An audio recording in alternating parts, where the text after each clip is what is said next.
nothing to prove.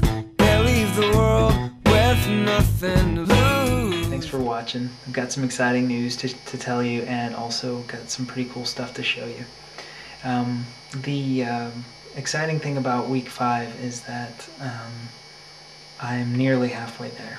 This week has been amazing so far. At the end of 5 weeks, I've lost another 2.5 pounds, just about.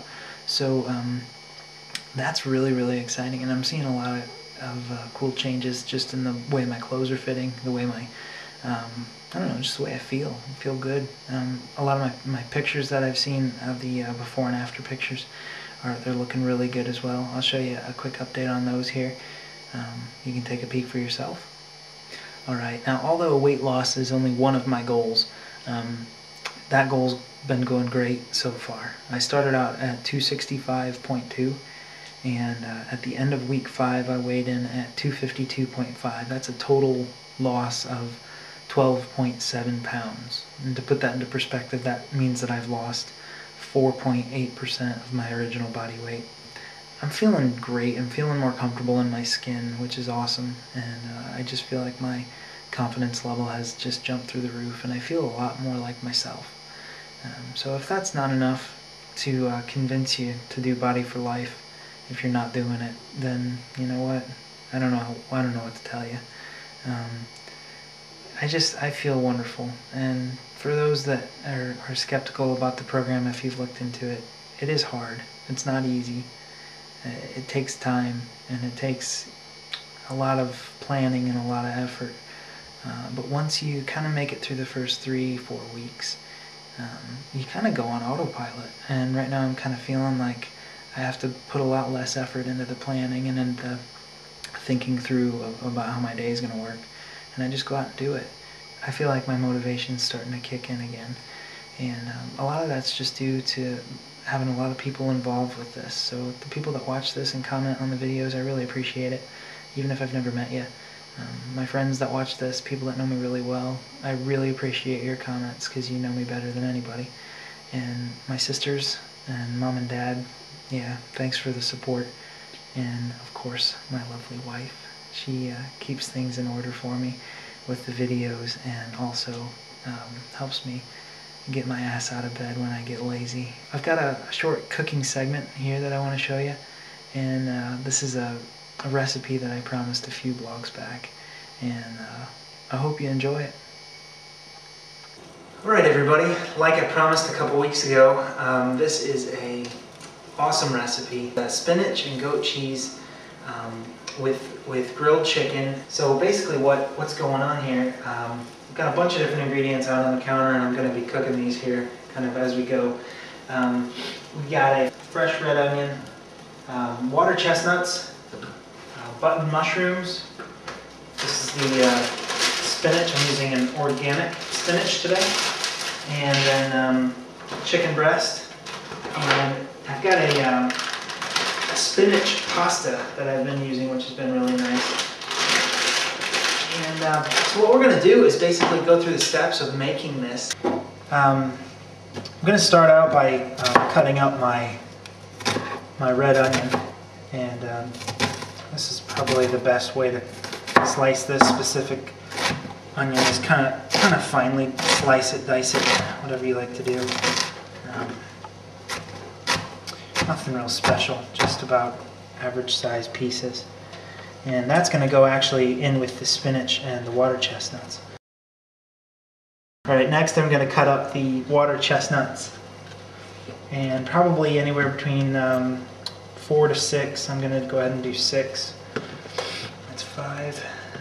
There's 6. And these are just going to get cut in slices. Fairly thick slices, because they are going to cook for a minute. I don't want them to deteriorate.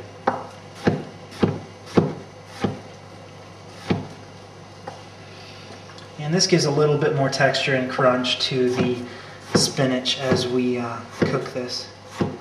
And that actually is going to soak up some of the balsamic vinegar flavor that goes along with the spinach. So, alright, I'm going to go ahead and add my spinach to the boiling water. And just by my own experience, I've learned that 2 decent-sized handfuls does the trick for one portion. So I'm going to add a total of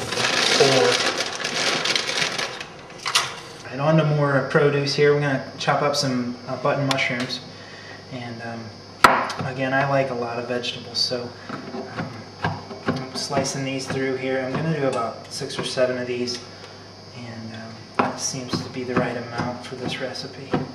Alright, so we've got a grill heated. I'm using a George Foreman grill today just because it's rainy outside. Normally I'd like to use either a charcoal grill or gas grill for the chicken, but what I've got is I've got it preheated now, so I'm just going to spray it with some light olive oil spray.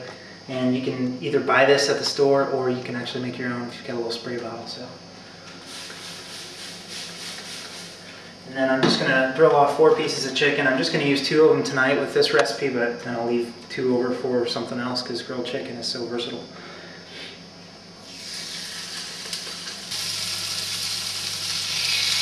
You want to make sure your grill is preheated and really, really hot. You want to get nice sear marks on that and keep all the juices on the inside. So I'm going to close this up here. Alright, we've got our vegetables ready, and we've also got a nice hot pan. So what we're going to do is just saute these vegetables and get those ready. And at the last minute we're going to add some spinach and wilt that and get that nice and wilted and dark green. So I'm going to add these here. Before we add it, I'm going to put a little bit of the olive oil into the pan.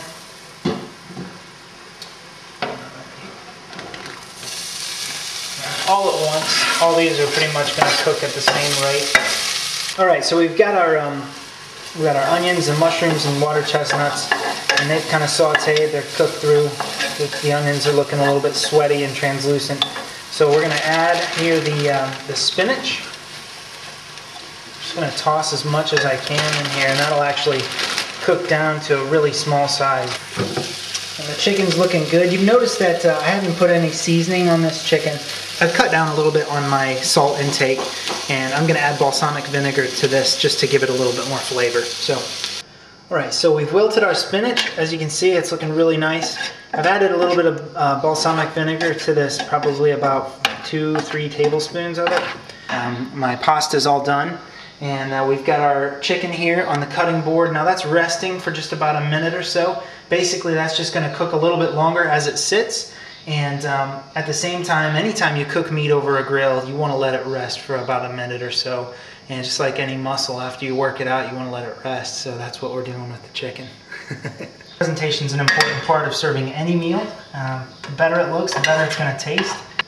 And on the plate first goes the spinach and onion and mushroom and water chestnut mix. And that's a good serving of vegetables right there. Next is the pasta, and that's just going to go right there on top. Again, I'm just going to use half of that portion. And that's about the size of my fist, if that makes sense to any of you fellow Body for Lifers out there. That's the remaining. I'm going to use that for my lunch tomorrow, so this will be exciting. Alright, next we're going to put on top of that the goat cheese, which is a really creamy, zesty cheese. It's similar to the consistency of like Philadelphia cream cheese or something like that, but it has a little bit more zest to it. I'm going to put that on top of that, and that's going to kind of melt through, and then I'm going to set the chicken right on top of that and splash a little bit of balsamic vinegar on the top. Alright, just a little bit of goat's cheese there. That's about a tablespoon and a half. And as you can see, it's a really, really creamy texture. And what that's going to do is it's going to melt basically right down into the bottom of that, especially once I put the hot chicken on the top of it. Alright, now I've sliced my chicken breast, and I'm just going to lay that right over the top of that. That is nice and hot. Right over the top of that. And as you can see, that is just cooked to perfection. Still juicy and succulent. Here we go. I'm going to grab some balsamic vinegar. Alright, now everybody's different with their vinegar taste. I quite like it. I'm just going to drizzle a little bit here on top of the chicken. Let that soak in a little bit, and just a little bit on the edge of the plate so I can sop up some of it with the pasta. And folks, there you have it. Hope you enjoyed the cooking episode. Maybe we'll give you some more recipes as my challenge goes on.